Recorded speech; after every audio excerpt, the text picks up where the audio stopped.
eat you up. Now you might know me as Neat Sensei, or you might know me as Miss Neat. Today we're going to be reading a story together.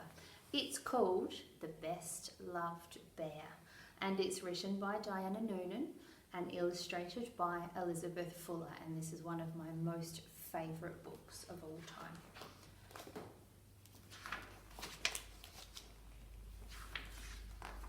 It's a good one for those of you who like teddies. It was almost holiday time. "Let's go and do something special," said Mr. McDonald. "Let's have a best loved bear competition." Tim was worried. He had a bear called Toby and he loved him very much. But that was the problem.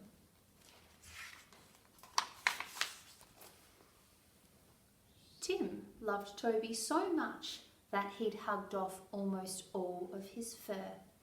Tim loved Toby so much that he'd sucked a piece of his left ear right off and worn a hole in his nose with kisses.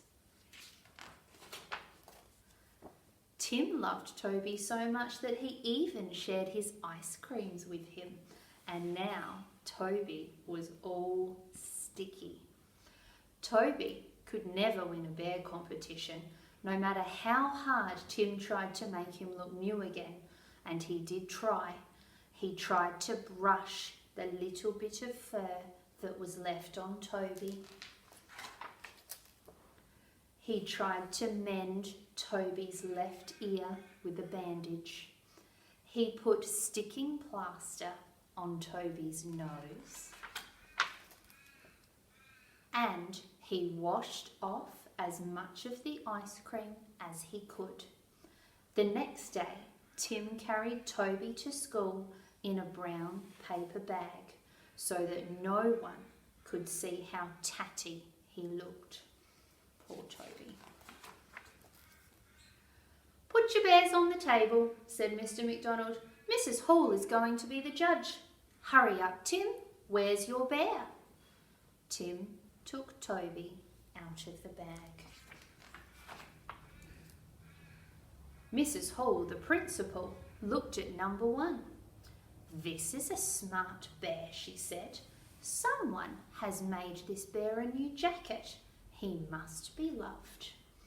Then she looked at bear number 2. "And this bear has a soft, well-brushed coat. Someone must love this bear too." Then Mrs. Hall looked at bear number 3.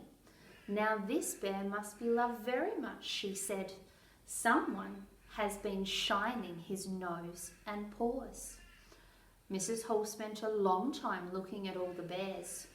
"This is a hard competition to judge," she said. Then she looked at number 20.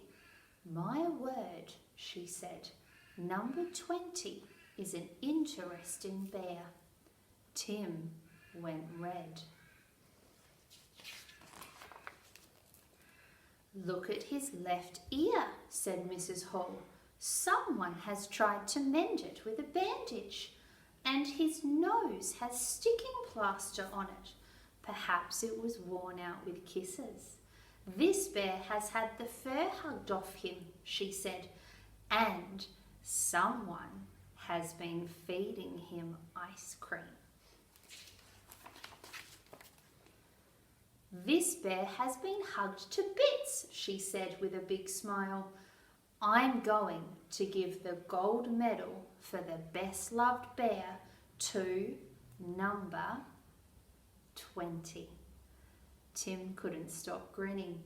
He tied the medal around Toby's neck. And that afternoon he carried him on his shoulders all the way home. The end.